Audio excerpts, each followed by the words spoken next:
ਮਸੀਹ ਯਸੂ ਦੇ ਵਿੱਚ ਤੁਹਾਡੀ ਸਲਾਮਤੀ ਹੋਵੇ ਤੇ ਅਸੀਂ ਤੁਹਾਨੂੰ ਯਸੂ ਦੀ ਜ਼ਿੰਦਗੀ ਇਤਵਾਰ ਦਾ ਬਾਈਬਲ ਸਟੱਡੀ ਪ੍ਰੋਗਰਾਮ ਬਜ਼ਰੀਆ JCDC ਪ੍ਰੋਡਕਸ਼ਨ ਦੇ ਵਿੱਚ ਖੁਸ਼ ਆਮਦੀਦ ਕਹਿੰਦੇ ਹਾਂ।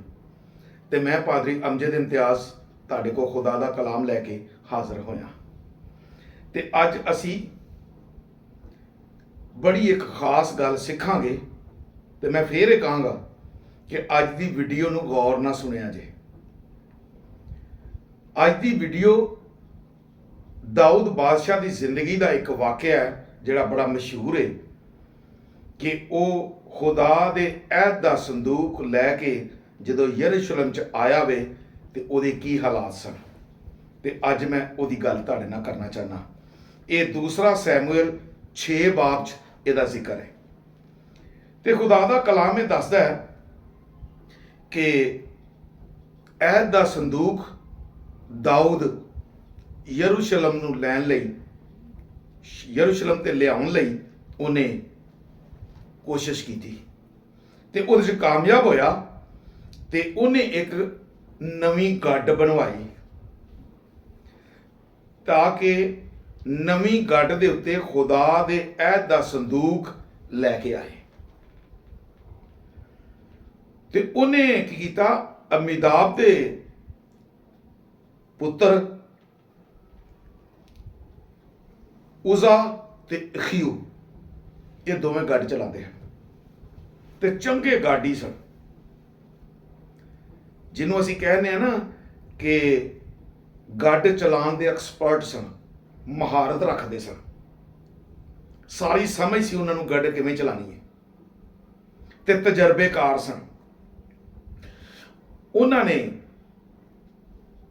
ਗੱਡ ਲਈ ਦਾਊਦ ਬਾਦਸ਼ਾਹ ਨਾਲ ਜਾ ਰਿਹਾ ਹੈ, ਨਾਲ ਉਹਦੇ ਲੋਕ ਜਾਣ ਡਏ ਨੇ, ਕੁਝ ਗਾਣ ਵਾਲੇ ਵੀ ਜਾਣ ਡਏ ਨੇ, ਕੁਝ ਵਜਾਉਣ ਵਾਲੇ ਵੀ ਜਾਣ ਡਏ ਨੇ ਤੇ ਕੁਝ ਉਹ ਵੀ ਲੋਕ ਸਨ ਜਿਹੜੇ ਗਾਣ 'ਚ ਉਸਤਾਦ ਸਨ, ਉਹ ਵੀ ਗਏ। ਲੇਕਿਨ ਇੱਕ ਗੱਲ ਹੋਰ ਦੱਸਾਂ, ਅਸੀਂ ਬੱਚਿਆਂ ਦੇ ਨਾਂ ਰੱਖਣੇ ਆ, ਕੁੜੀਆਂ ਦੇ ਨਾਂ ਖਾਸ ਤੌਰ ਤੇ ਸਨੋਬਰ, ਲੇਕਿਨ ਸਨੋਬਰ ਇੱਕ ਦਰਖਤ ਦਾ ਨਾਂ ਹੈ।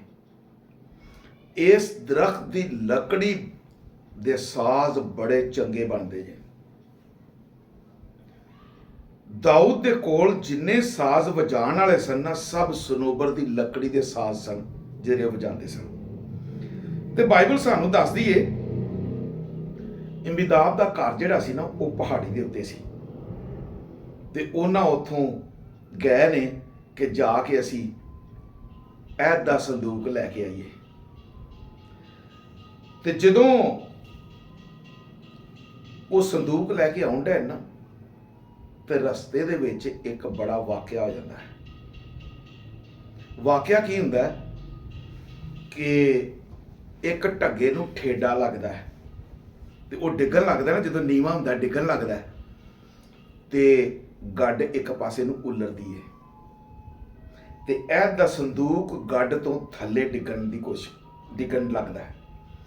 ਲੇਕਿਨ ਜਿਹੜਾ ਉਜ਼ਾ ਸੀ ਨਾ, ਗਾਡੀ ਦੋ ਭਰਾ ਸਨ, ਉਜ਼ਾ ਜਿਹੜਾ ਸੀ ਉਹਨੇ ਹੱਥ ਲਾਇਆ ਵੀ ਇਹ ਥੱਲੇ ਨਾ ਡਿੱਗੇ, ਆਪਣੇ ਲੋ ਤਾਂ ਉਹਨੇ ਸਪੋਰਟ ਕੀਤੀ, ਲੇਕਿਨ ਖੁਦਾ ਦਾ ਇੱਕ ਵਾਅਦਾ ਸੀ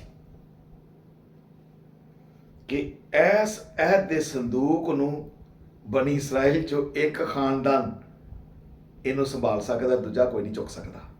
ਉਹ ਹੀ ਇਹਨੂੰ ਹੱਥ ਲਾਵੇ, ਉਹ ਹੀ ਇਹਨੂੰ ਸੰਭਾਲੇ। ਲੇਕਿਨ ਅਮੀਦਾਬ ਉਸ ਖਾਨਦਾਨ ਚੋਂ ਨਹੀਂ ਸੀ, ਇਹ ਲਾਵੀ ਖਾਨਦਾਨ ਚੋਂ ਨਹੀਂ ਸੀ ਤੇ ਲਾਵੀ ਖਾਨਦਾਨ ਨੂੰ ਖੁਦਾ ਨੇ ਬਰਕਤ ਦਿੱਤੀ ਸੀ। ਤੇ ਇੰਜ ਹੋਇਆ ਬਈ ਜਿਵੇਂ ਉਹਨੇ ਹੱਥ ਲਾਇਆ, ਰੋਕਿਆ ਤੇ ਖੁਦਾ ਦਾ ਗਜ਼ਬ ਉਹਦੇ ਤੇ, ਖੁਦਾ ਦਾ ਕਹਿਰ ਉਹਦੇ ਤੇ ਆਇਆ, ਉੱਥੇ ਹੀ ਮਰ ਗਿਆ। ਜਿਵੇਂ ਉੱਥੇ ਮਰਿਆ ਤੇ ਦਾਊਦ ਵੀ ਡਰ ਗਿਆ ਤੇ ਹੋਰ ਲੋਕ ਵੀ ਡਰ ਗਏ ਬਈ ਇਹ ਕੀ ਹੋ ਗਿਆ। ਦਾਊਦ ਇੰਨਾ ਕੁ ਡਰਿਆ, ਕਹਿੰਦਾ ਮੈਂ ਅਹਿਦ ਦਾ ਸੰਦੂਕ ਆਪਣੇ ਘਰ ਲੈ ਕੇ ਨਹੀਂ ਜਾਣਾ। ਇੰਨਾ ਡਰ ਗਿਆ, ਮੈਂ ਖੁਦਾ ਦੇ ਸੰਦੂਕ ਨੂੰ ਕਿਉਂ ਲੈ ਕੇ ਜਾਵਾਂ, ਮੈਨੂੰ ਚਾਹੀਦਾ ਹੀ ਨਹੀਂ। ਵੇਖੋ ਖੁਦਾ ਦਾ ਨਬੀ, ਖੁਦਾ ਨੇ ਉਹਨੂੰ ਬਾਦਸ਼ਾਹ ਬਣਾਇਆ। ਖੁਦਾ ਪਲ ਪਲ ਤੇ ਉਹਦੇ ਨਾਲ ਹੈ। ਖੁਦਾ ਉਹਦੀਆਂ ਕਿੰਨੀਆਂ ਗਲਤੀਆਂ ਮਾਫ ਕਰਦਾ ਹੈ, ਕਿੰਨੇ ਗੁਨਾਹ ਮਾਫ ਕਰਦਾ ਹੈ। ਲੇਕਿਨ ਕਹਿੰਦਾ ਮੈਂ ਖੁਦਾ ਦੇ ਅਹਿਦ ਦੇ ਸੰਦੂਕ ਨੂੰ ਆਪਣੇ ਘਰ ਕਿਉਂ ਖੜਾ, ਮੈਂ ਨਹੀਂ ਖੜਨਾ, ਇਹ ਇੱਥੇ ਹੀ ਰਵੇ। ਤੇ ਉਹਨੇ ਕੀ ਕੀਤਾ ਕਿ ਜੇ ਇੱਕ ਬੰਦਾ ਸੀ ਉੱਥੇ ਜਿਹਦਾ ਨਾਂ ਸੀ ਜਾਤੀ ਉਬੇਦ ਅਦੂਮ, ਯਾਨੀ ਉਬੇਦ ਉਹਦਾ ਨਾਂ ਸੀ ਤੇ ਜਾਤ ਦਾ ਰਹਿਣ ਵਾਲਾ ਸੀ ਤੇ ਅਦੂਮ ਦੇ ਖਾਨਦਾਨ ਚੋਂ ਸੀ। ਇਹ ਜਿਹੜੀਆਂ ਗੱਲਾਂ ਲਿਖੀਆਂ ਜਾਂਦੀਆਂ ਨੇ ਇਹ ਖਾਨਦਾਨ ਵੀ ਦੱਸਦੀਆਂ ਨੇ ਤੇ ਉਹਦਾ ਨਾਮ ਵੀ ਦੱਸਦੀਆਂ ਨੇ ਤੇ ਉਹਦੇ ਪਿੰਡ ਦਾ ਨਾਮ ਵੀ ਦੱਸਦੀਆਂ, ਉਹਦੀ ਜਗ੍ਹਾ ਦਾ ਨਾਮ, ਜਿੱਥੇ ਉਹਦਾ ਰਹਿਣ ਵਾਲਾ ਉਹ ਵੀ ਥਾਂ ਦੱਸਦੀਆਂ ਨੇ। ਉਹ ਜਾਤ ਦਾ ਰਹਿਣ ਵਾਲਾ ਸੀ, ਜਿਵੇਂ ਜਾਤੀ ਜੂਲੀਅਤ ਉਹਦਾ ਨਾਂ ਸੀ ਤੇ ਉਹ ਜਾਤ ਦਾ ਰਹਿਣ ਵਾਲਾ ਸੀ। ਇਹ ਬੰਦਾ ਵੀ ਜਾਤ ਦਾ ਰਹਿਣ ਵਾਲਾ, ਇਹਦਾ ਨਾਂ ਹੈ ਜਾਤੀ ਉਬੇਦ ਅਦੂਮ। ਇਹ ਨਾਲ ਸੀ। ਦਾਊਦ ਨੇ ਕਿਹਾ ਇਹਦੇ ਘਰ ਲੈ ਚਲੋ। ਡਰਿਆ ਹੋਇਆ ਉਹ ਵੀ ਸੀ ਕਿ ਉਹਦੇ ਸਾਹਮਣੇ ਬੰਦਾ ਮਰ ਗਿਆ, ਲੇਕਿਨ ਬਾਦਸ਼ਾਹ ਦਾ ਕਹਿਣਾ ਕੌਣ ਟਾਲੇ, ਚੁੱਪ।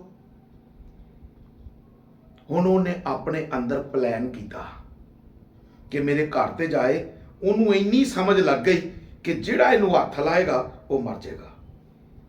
ਔਰ ਬਾਕੀ ਉਹਨੂੰ ਜ਼ਿਆਦਾ ਗੱਲਾਂ ਦਾ ਇਲਮ ਨਹੀਂ, ਲੇਕਿਨ ਇੰਨਾ ਪਤਾ ਲੱਗ ਗਿਆ ਕਿ ਲਾਵੀ ਖਾਨਦਾਨ ਚੋਂ ਇਹਨੂੰ ਹੱਥ ਲਾ ਸਕਦਾ, ਦੂਜਾ ਕੋਈ ਨਹੀਂ ਲਾ ਸਕਦਾ। ਤੇ ਅਸੀਂ ਇਹਦੇ ਤੇ ਅੱਜ ਗੱਲ ਸਿੱਖਣ ਦੀ ਕੋਸ਼ਿਸ਼ ਕਰਨ ਰਹੇ ਹਾਂ। ਉਹਨੇ ਕੀ ਕੀਤਾ, ਉਸ ਗੱਡ ਨੂੰ ਆਪਣੇ ਘਰ ਲੈ ਗਿਆ। ਦਾਊਦ ਆਪਣੇ ਘਰ ਚਲਾ ਗਿਆ ਤੇ ਬਾਈਬਲ ਦੱਸਦੀ ਏ ਕਿ ਜਾਤੀ ਉਬੇਦ ਅਦੂਮ ਦੇ ਘਰ ਖੁਦਾ ਦੇ ਅਹਿਦ ਦਾ ਸੰਦੂਕ 3 ਮਹੀਨੇ ਰਿਹਾ, ਸਿਰਫ 3 ਮਹੀਨੇ। ਹਾਲਾਂਕਿ ਜਦੋਂ ਉਜ਼ਾ ਦੇ ਮਰਨ ਤੋਂ ਪਹਿਲੋਂ ਇੱਕ ਕੰਮ ਦਾਊਦ ਨੇ ਬੜਾ ਚੰਗਾ ਕੀਤਾ। ਉਹ ਕੀ ਕੰਮ ਕੀਤਾ ਕਿ ਹਾਲੀ 6 ਕਦਮ ਚੱਲੇ ਨੇ।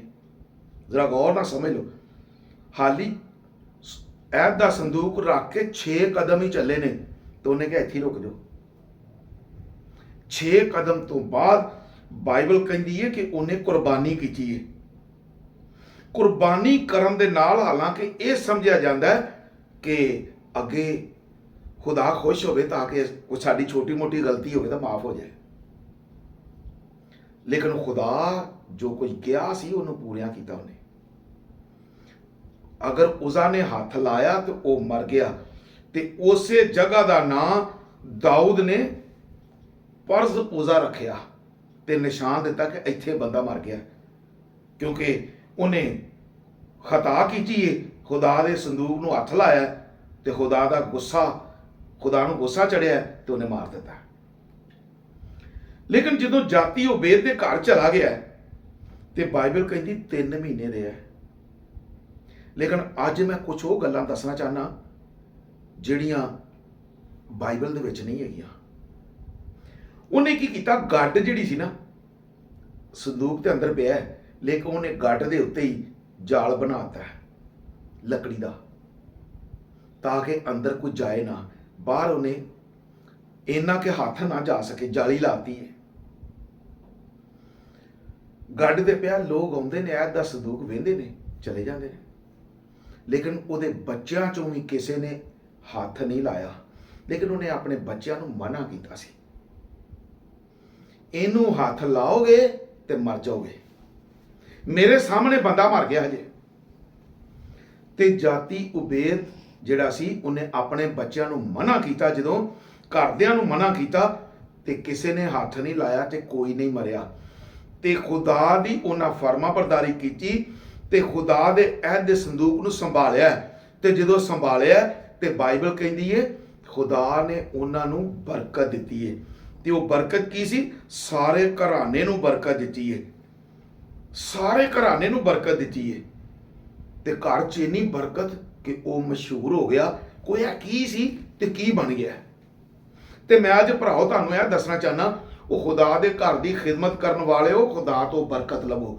ਰੁਪਏ ਪੈਸੇ ਦੀ ਬਰਕਤ ਨਾ ਲਵੋ, ਖਾਦਮ ਤੋਂ ਨਾ ਲਵੋ, ਮਿਸ਼ਨ ਤੋਂ ਨਾ ਲਵੋ। ਉਹ ਜੋ ਕੋਈ ਗਿਫਟ ਦਿੰਦੇ ਨੇ ਉਹ ਲੈ ਲਓ, ਲੇਕਿਨ ਅਗਰ ਤੁਸੀਂ ਬੇਲੌਸ ਕਰੋਗੇ ਨਾ ਤੇ ਬਰਕਤ ਖੁਦਾ ਤੋਂ ਲਵੋ। ਉਹ ਬਰਕਤ ਜਿਹੜੀ ਦੇ ਕੇ ਤੇ ਉਹ ਲੈਂਦਾ ਨਹੀਂ ਜੀ।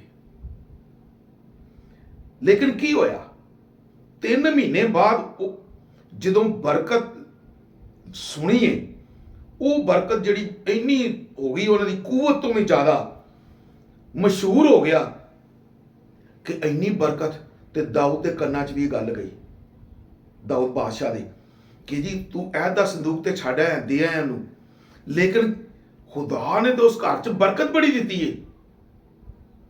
ਤੇ ਦਾਊਦ ਬਾਦਸ਼ਾਹ ਕਹਿਣ ਲੱਗਾ, ਅੱਛਾ ਇੰਜ ਕਰੋ, ਆਪਣੇ ਸਰਦਾਰਾਂ ਨੂੰ ਆਂਦਾ ਚਲੋ ਉੱਠੋ ਚਲੀਏ, ਤੇ ਉਹ ਐਦ ਦਾ ਸੰਦੂਕ ਹੁਣ ਅਸੀਂ ਆਪਣੇ ਘਰ ਲੈ ਕੇ ਆਈਏ। ਖੁਦਾ ਉਹਨੂੰ ਬਰਕਤ ਦੇ ਰਿਹਾ ਤੇ ਖੁਦਾ ਸਾਨੂੰ ਵੀ ਬਰਕਤ ਦੇਵੇ। ਤੇ ਮੇਰੇ ਭਰਾਓ ਤੇ ਮੇਰੀ ਭੈਣੋ, ਉਹ ਜਦੋਂ ਲੈ ਕੇ ਆਇਆ ਨਾ ਐਦ ਦਾ ਸੰਦੂਕ, ਤੇ ਉਹ ਆ ਕੇ ਨੱਚਿਆ।